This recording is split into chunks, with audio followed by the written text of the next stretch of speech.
Jó não pecou, nem atribuiu a Deus falta alguma. Agora pule para o capítulo de número 2, versículo de número 8, onde diz assim: e Jó, tomando um pedaço de telha para raspar com ele as feridas, assentou-se no meio da cinza, sente, adorando e glorificando o nome do Senhor. Pode chegar ao fundo aí, Senhor Pastor. Deus abençoe a vida de todos. Eu estive aqui prestando atenção no culto e no que Deus estava falando através do louvor. Pode soltar o fundo aí, filho. Deus abençoe. Estava prestando atenção no que Deus estava querendo falar com a igreja dele. Estava pedindo a Deus uma mensagem quando estava na minha casa, e Deus tinha me dado uma mensagem, mas quando cheguei aqui, o Espírito Santo de Deus me fez lembrar-me dessa mensagem que preguei há um tempo atrás. E o Senhor falou: filho, eu quero que você pregue esta noite sobre a vida do meu servo Jó. O povo vai aprender um pouco esta noite do que significa adorar ao eterno Deus. Vocês irão aprender esta noite o que significa a verdadeira adoração diante do Senhor. A adoração que Deus recebe, porque nem toda adoração sobe ao trono do Senhor, nem todo louvor chega até as alturas, nem toda pregação também chega aos ouvidos de Deus, mas aquela que vem do fundo do coração, aquela que vem lá de dentro da alma, aquela que faz chamar a atenção de Deus para olhar aqui a terra e perceber que ainda que esteja com poucas pessoas, existem remanescentes fiéis para adorar ao eterno Deus. Existem pessoas que estão dispostas a glorificar o nome do Senhor, independente da prova, independente da dificuldade, independente da situação, independente do momento que esteja vivendo. Quando chego aqui para adorar a Deus, deixa eu ver.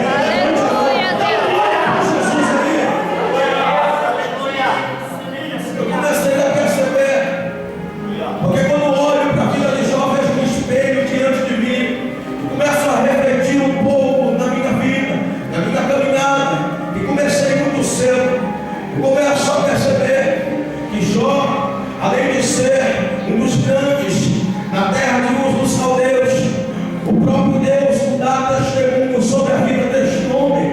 Você percebe bem no capítulo 1 e nos versículos em diante, quando Satanás se infiltra no meio dos anjos que estão à entrada dos portais celestiais. Você vai perceber bem que Lúcifer, assim como a Bíblia diz, ele se transfigura num anjo, resplandecendo com a luz divina, mas quando chega na entrada, ele é barrado, ele é gravado, ele não pode entrar, até porque pecado não entra no céu. A lápia solta penetra os tais. Eu começo a ver agora o diálogo de Satanás com Deus. Perceba bem que Deus ele tem o prazer de falar da vida deste homem chamado Jó. Deus ele tem o prazer, Deus ele enche a boca quando vai expressar quem era Jó para Satanás. Deus, você vai perceber que Deus fala tão bem de Jó, que Deus pergunta para ele: vixe, meu servo Jó, alá para as topicai, homem íntegro, fiel, que se desvia dos maus caminhos, que busca andar na minha retidão, que busca a minha presença. E você vai perceber Satanás como acusador, querendo jogar Deus à prova, querendo falar para Deus que Jó só andava assim na presença do Senhor, porque Jó era um homem abençoado, porque Jó tinha finança, porque Jó tinha uma boa família, porque Jó tinha uma esposa maravilhosa, porque Jó tinha tudo para crescer na vida. Jó tinha espiritualidade. Mas eu quero abrir parênteses aqui para falar algo de Deus na sua vida. Ainda que Jó fosse um dos homens mais ricos de Ur dos Caldeus, perceba bem que ele tinha fazendas, bois, gados, ele tinha tudo para crescer na vida, mas Jó não esquecia de quem tinha dado aquilo para ele era Deus. Quem tinha apanhado na mão dele era Deus.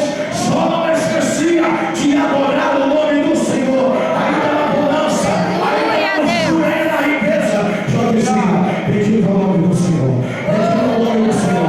Você não entendeu? Bendito é o nome do Senhor.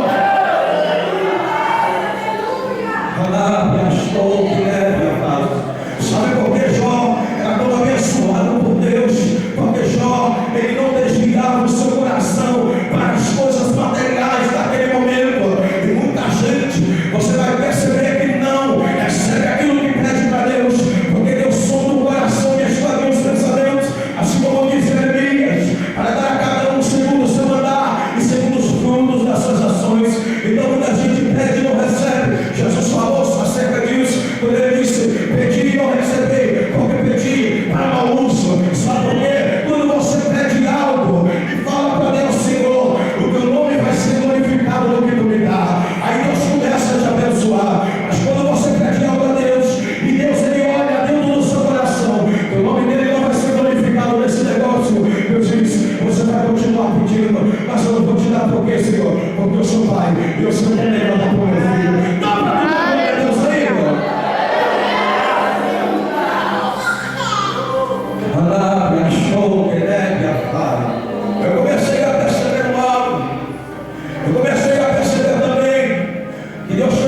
Mas quando ela parou de fazer isso, ela disse: Senhor, eu faço um voto contigo, Deus.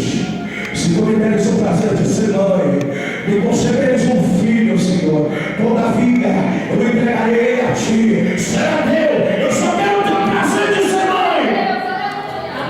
Só que Deus dá glória a Deus. Olha para o seu irmão, diga: Deus honra mais voto. Fala para ele, fala para ela, fala para ele: Deus honra mais voto. Fala. Não, você tem que falar com vontade, senão eu não prego. Fala: Deus honra mais voto. Fala: Deus honra mais voto. Fala, irmão. Tem coragem aí, crente. Fala para o teu irmão que Deus honra mais voto. Aleluia. Deus honra mais voto porque oferta. Que negócio é esse, pregador? Sabe por quê? Ela ofertava sempre ao Senhor. Deus nunca deu o que ela lhe pediu. Mas quando ela fez o voto, Deus abriu as portas do seu início. Recebe da minha parte, continuou. E por que isso, pregador? Porque Deus sonda os corações. Porque Deus esclareia os pensamentos. Deus, ele sondava o coração de Jó. Deus, ele esquadrinhava os pensamentos de Jó. E Deus sabia que Jó, ainda que fosse para uma batalha, para uma peleja, para um momento de crise financeira, Jó iria continuar adorando, Jó iria continuar glorificando, Jó iria continuar dizendo: Santo, Santo, Santo, Santo, Santo, Santo é o Senhor dos Exércitos, e toda a terra está cheia da sua glória.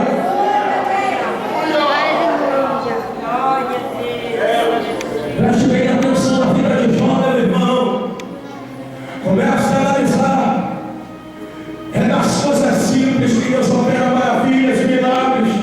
Você não entendeu ainda, perdendo de dar glória a Deus. Deixa eu te explicar melhor, irmão. Eu começo a me lembrar do rei Davi. Alábias surbinébias. Quando Davi, ele destrói o rei Golias, ele mata o rei Golias.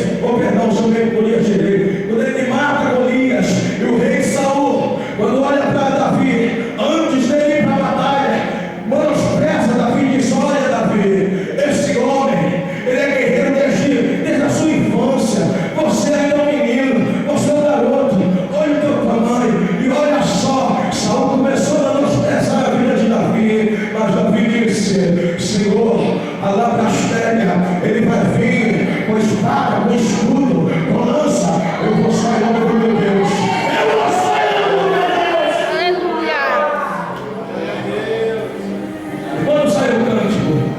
E quando saiu o cântico, Saul matou seus milhares. E Davi matou seus 10 milhares. Que negócio é esse? Você viu Davi cantando nesse negócio aí? Você viu Davi pulando, glorificando? Você não vai ver a Bíblia dizendo que Davi se alegrou quando fizeram esse cântico para ele. Mas você vai perceber que Davi se alegra quando, depois de um tempo, a arca do concerto já não está mais dentro de Jerusalém. Agora, quando a arca da aliança do concerto está entrando dentro da cidade de Jerusalém, Davi ele esquece por um momento que ele era rei. Ele tira a coroa, ele tira suas vestes, entrega para quem está do lado e começa a sapatear ao redor da arca da aliança. Sabe o que é isso? Davi dizia: eu não me importo onde está tudo, eu não quero saber se eu sou rei ou não, eu quero saber que quem tem que brilhar é o Deus de Israel, o Deus de Israel. Alá, pastor. Então perceba que Deus trabalha em coisas simples, Deus trabalha em coisas pequenas. Deus é detalhista. Você vai perceber a Bíblia como respaldo nos deixando e nos dizendo para nós sermos detalhistas também no que nós pedimos para Deus. Uma certa feita eu ouvi alguém dizendo: nossa, eu pedia tanto um carro para Deus, eu pedia tanto um carro para Deus.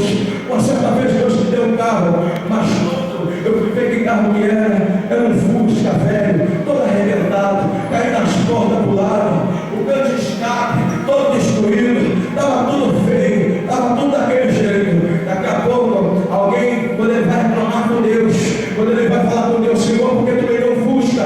Senhor, por que tu me deu um carro assim? Deus usa o profeta para falar para ele: filho, você me pediu um carro, você não me pediu falando sobre o modelo,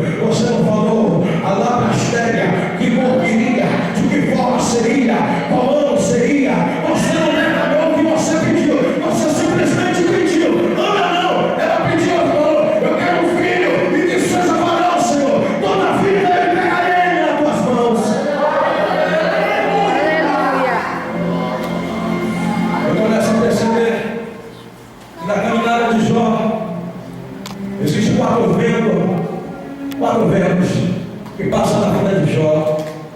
Ele recebe 4 notícias num dia só.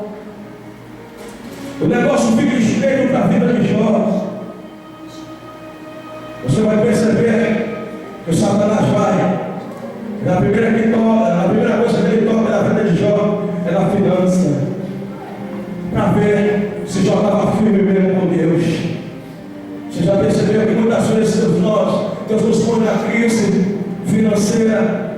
Você já percebeu que muitas vezes Deus trabalha conosco no meio do deserto, no meio do vale. Sabe o que é isso? É Deus forjando o teu caráter. É Deus querendo ver onde é que está a tua fé. É Deus querendo dizer, se você confia em mim na abundância, então tem que confiar em mim no deserto também. Quando estão acreditando no Senhor aí?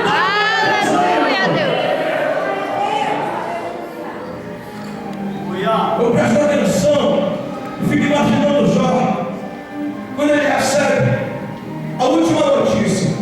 Eu não vou nem passar para os 3 primeiros ventos, só a última notícia.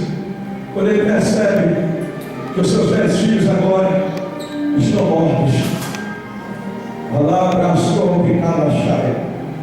Jó ele perdeu a finança, Jó ele perdeu a família, Jó ele perdeu seus filhos. Ele perdeu a sua esposa. Ele perdeu tudo que uma pessoa poderia ter. Só que perceba bem a atitude de Jó. Jó, ao invés de ele blasfemar contra Deus, ao invés de Jó dizer Deus não está comigo, Deus não está comigo, porque se ele tivesse, ele não deixaria acontecer tudo isso na minha vida. Jó ele rasga a sua veste. Jó ele pega, olha para o céu e diz: nu eu vim e nu eu tornarei. Alá, pastor, picado. Você não entendeu o que Jó queria dizer? Nu eu vim e nu eu voltarei. Alá, pastor, você não entendeu? Você entendeu essa palavra? Nu eu vim e nu eu voltarei. O Senhor me deu e o Senhor não tirou. Bendito seja o nome do Senhor. Aleluia, Deus. Quem tirou foi Satanás? Tem que ficar mais ligado na mensagem, irmão. Quem tirou da vida de Jó foi o diabo.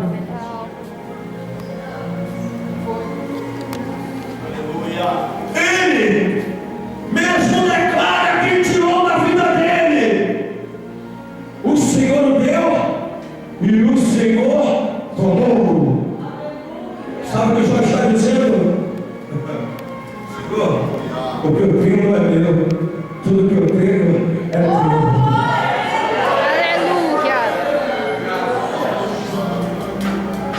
Eu estava dizendo, Senhor, o que eu tenho não é meu, eu só sou o teu mordomo, eu só estou cuidando do que tu me confiaste.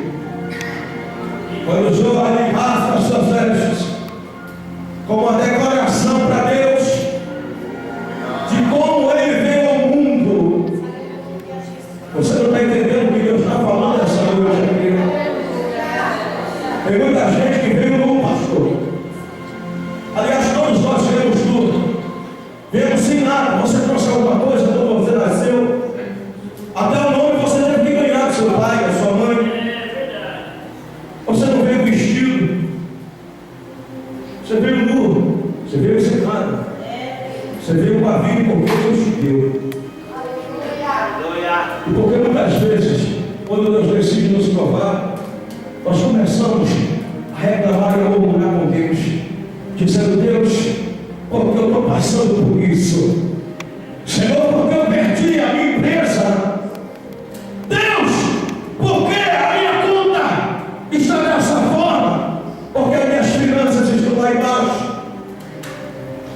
E nós começamos a falar o que não deve falar a Deus. Só que é nessa hora que Deus quer te dar exemplo que você veio nu a este mundo. E tudo que você tem hoje é porque Deus te deu. Não é por causa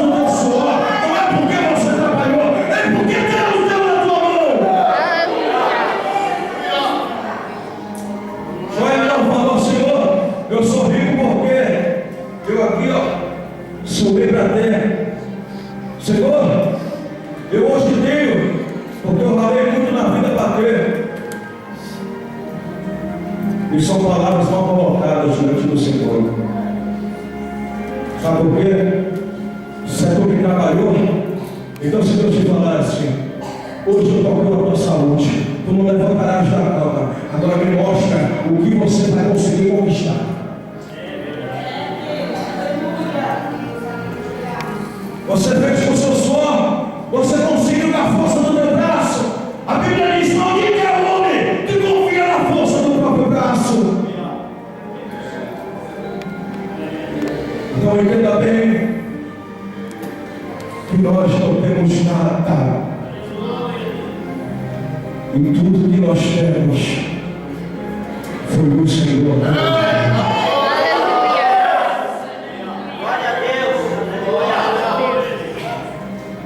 Eu às vezes fico admirado, pastor, porque percebo pessoas que talvez não souberam ser humildes, simples diante do Senhor. E Deus vai dar um dom. Ela começa a louvar bonito, começa a fazer aquela coreografia, aquela coisa bonita, todo mundo se admira, todo mundo gosta. Só que lá dentro do coração existe uma soberba acima do normal. Você está falando isso para alguém, pregador? Não. Eu vou falar de mim se você está pensando que eu estou falando para alguém. Pregadores como eu, que pela infinita misericórdia o Senhor dá dons a Ele, assim como Deus me deu dons de revelação, de profecia, de cura. E quando chega ao nível de patamar, ele antigamente olhava andando, ou seja, andava olhando para o chão, andava simples, falava com todo mundo. Quando ele chega ao nível de patamar, ele quer pisar em cima dos outros. Ele pensa que é o dono do mundo, que pode todas as coisas, só porque tem uma mensagem bonita, só porque fez teologia, só porque é um doutor em divindade, PhD, só porque era um mestre de bacharel. Só que eu percebo algo da parte do Senhor. A minha Bíblia diz que os humilhados serão exaltados na presença de Deus. Aleluia. Você não entendeu? Preste atenção na vida de Jó. Quem é que estava sendo humilhado? Era Jó. Mas Jó não era soberbo nem orgulhoso, nem quando tinha riqueza. Imagina quando ele fica pobre. Só que tem muita gente que tem que aprender com a vida de Jó. Tem que aprender a ser adorador verdadeiro e ter humildade no coração. Ficou difícil de dar glória a Deus aí? Eu dou glória a Deus com você. Glória a Deus!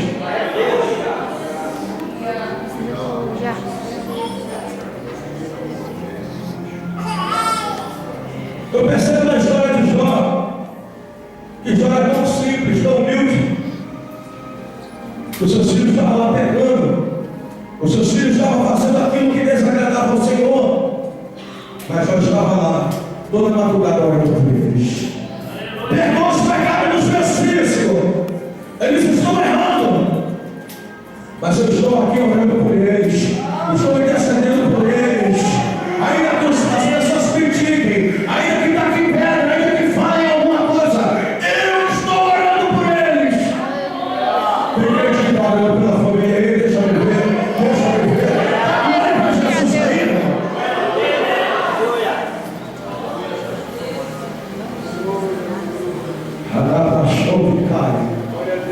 Perceba bem.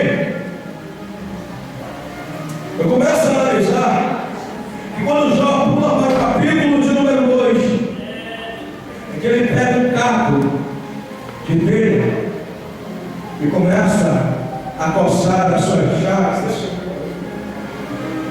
A história diz que as chagas de Jó fediam tanto que a 800 metros de distância era possível sentir o mau cheiro que saía, que transpirava do corpo de Jó.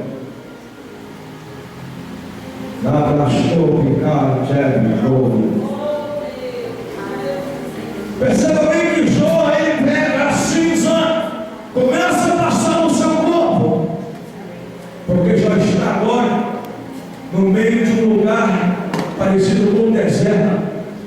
E todos nós conhecemos e sabemos bem que deserto é lugar de leão, de urso. Você se lembra de Davi? Quando estava apacentando o rebanho do seu pai Jessé, era lá no deserto. Ele mesmo falou: eu peguei o leão pela barba e matei ele. E quando veio o urso, eu pulei em cima dele. Mas eu deixei levar, sou filho do meu pai. Tem gente que não vai entendendo.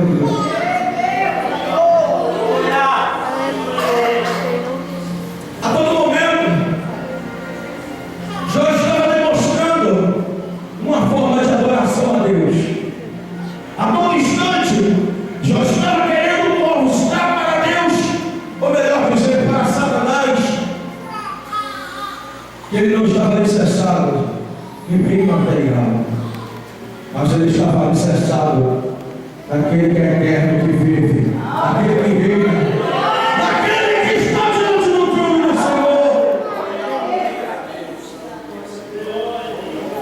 Eu quero lhes falar uma coisa. Outra vez eu peguei uma mensagem sobre Miriam. O tema dela era a escola do sofrimento. Levanta verdadeiros adoradores. A Bíblia é um exemplo disso. Nos Salmos você vai perceber bem que a Bíblia diz que os Salmos, os cânticos mais belos, mais lindos, saíram em dias de aflição, em dias de tribulação, em dias em que o povo estava sofrendo. Essa é a adorador de verdade. Agora o meio do lado. Você não entendeu? Essa é a adorador de verdade. Adora no meio do teu deserto. Adora no meio da crise. Adora no meio da luta. Adora no meio da calúnia. Que você vai receber uma adoração.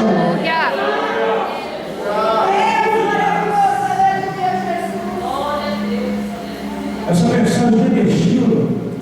Deus não fala para a parede nem para dentro da igreja. Deus fala para vidas, para as pessoas, para almas, para corações que estão dentro deste lugar. Você está entendendo o que Deus está falando aqui essa noite? Glória a Deus.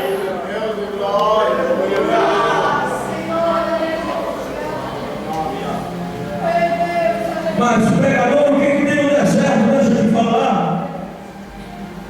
Lembrar um pouco do êxodo. Após um cativeiro de 430 anos, em que o povo hebreu estava sendo escravizado por Faraó, existia uma minoria como essa daqui, remanescentes fiéis, rabiscos de Deus, que estavam ali, ainda que fosse pelas escondidas, estava dizendo: Deus, eu creio que uma hora Tu nos libertará. Aleluia. Você não entendeu? Pessoas como eu e como você estavam ali clamando a Deus, dizendo: Senhor, eu sei que o meu Redentor vive, e uma hora ele se colocará de pé para entrar. Glória a Deus. Quando chega que o meu Redentor vive, levanta a mão para Deus aí. Quando chega que o meu Redentor vive, abre a boca e dá uma glória para o Senhor.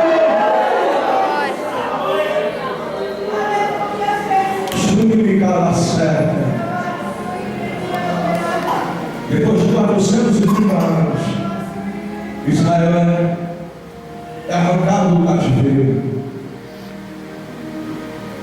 Mas agora eles começam a andar em círculo. Eu disse o quê? Círculo. Por quê? Porque existia um tempo de purificação, de libertação, de 40 anos que Israel passou. Por que libertação, pregador? Porque o povo daquele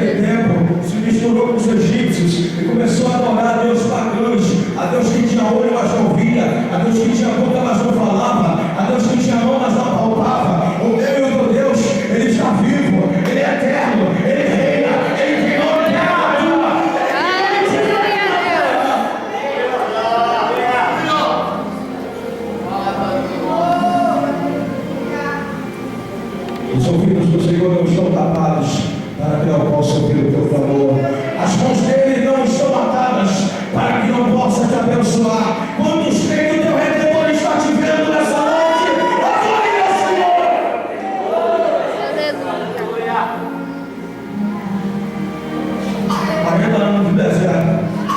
Chegou a hora, o povo está com fome. Moisés está com fome. Vai lá, cuidado do Moisés. Ô Senhor da glória, dá uma provisão aí. Tem 2.710.000 pessoas com fome aqui, Deus. Como é que nós vamos fazer? Daqui a pouco Deus fala, Moisés, fica tranquilo. Por quê, Senhor? Porque daqui a pouco eu vou fazer chover um maná aí. E antes de Moisés perguntar, Deus vai chover maná do céu.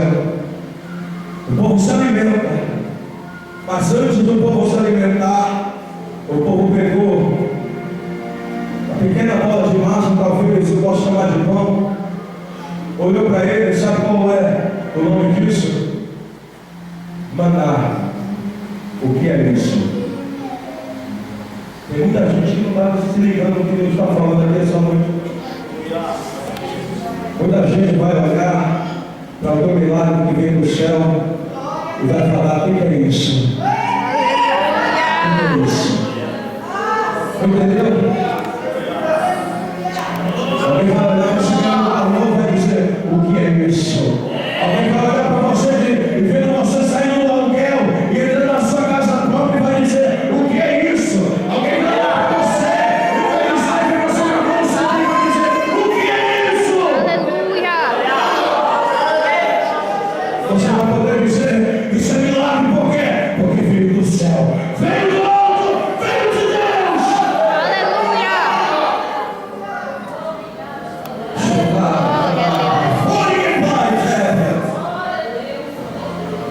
Mas o que mais? O povo está com sede agora, pregador. E agora Deus fala com Moisés.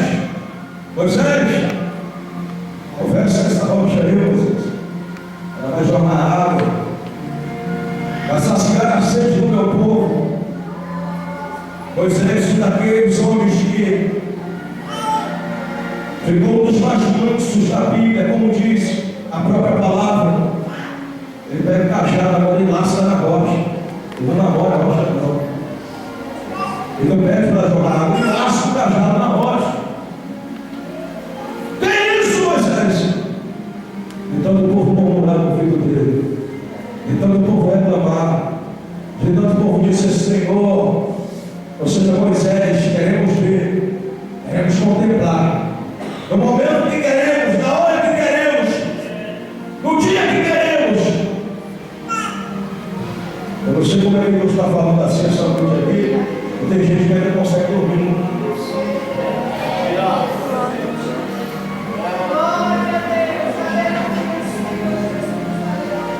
Isso é qualquer palavra, é qualquer Bíblia. Aleluia, legal, ele faça. Mas tem uma hora, pastor, que o povo desprezou o maná de Deus. Tem muita gente desprezando a palavra para querer carne, viu? Entendeu? Vou te explicar melhor. O povo enjoou do maná. O povo disse que agora eu quero carne, Deus. Eu quero carne. Deus agora faz chover carne também. Aí tem muita gente que prefere a carne do que o maná. Está vendo? Você está entendendo. Tem gente que diz assim, ó, ainda que seja mentira, ainda que seja emocionalismo, ainda que seja qualquer besteira, se levantar o meu ego e me alegrar, eu aceito.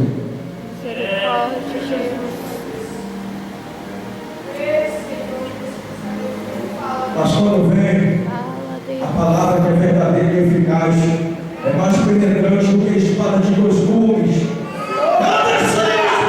Aleluia, Deus.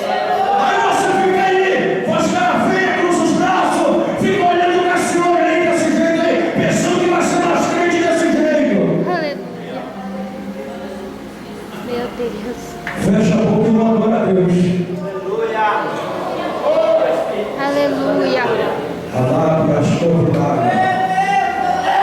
Ó, quem merece adoração aqui na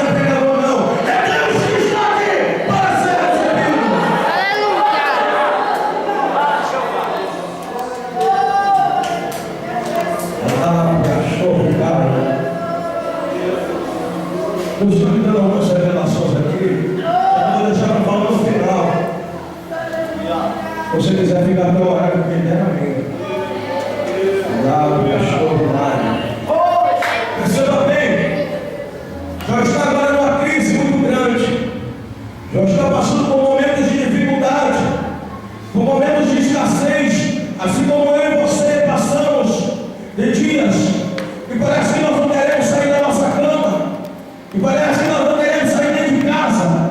É tanta prova, é tanta luta, é tanto vale, que nós começamos a dizer: é hora de desistir, é hora de eu parar, não dá para adorar desse jeito, não dá para adorar sem ver milagre, não dá para adorar sem ver profecia, não dá para adorar a Deus com sua palavra.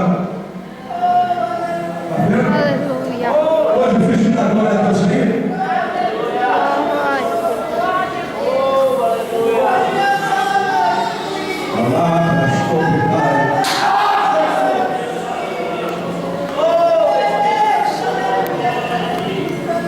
Aleluia. É triste. É triste. Deus se manifestar em um ambiente e as pessoas não poderem contemplar o tamanho da sua beleza. E as pessoas não poderem adorar assim como os serafins estão lá em cima clamando: Santo, Santo, Santo, Santo, Santo. Aleluia. Senhor dos exércitos. Se você quer ir morar no céu, você tem que ser adorador. Me prova isso, pregador. A Bíblia diz no livro de Apocalipse: naquele dia entraremos pelas portas da frente, e lá sai cante de louvor, de adoração a Deus. Se você não se acostumar aqui na terra, lá no céu que você não vai.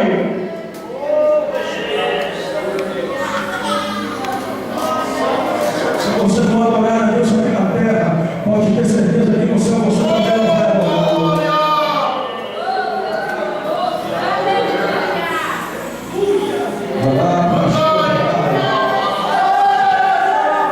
É engraçado que eu vejo tanta gente dizendo: ai, como eu queria receber o batismo com o Espírito, eu queria ser cheio. Aí Deus dá o batismo com o Espírito Santo. Ai, Deus, como eu queria ter o dom de falar em línguas. Daqui a pouco Deus dá o dom de falar em línguas. E você está fazendo isso aqui, se você não usa ele.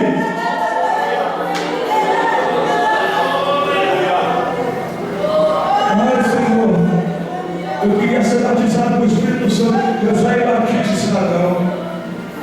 Daqui a pouco olha para ele, você não está que nem mais febre, mano. Não dá glória, não dá aleluia, não fala língua estranha, não pula, não faz nada. Aleluia.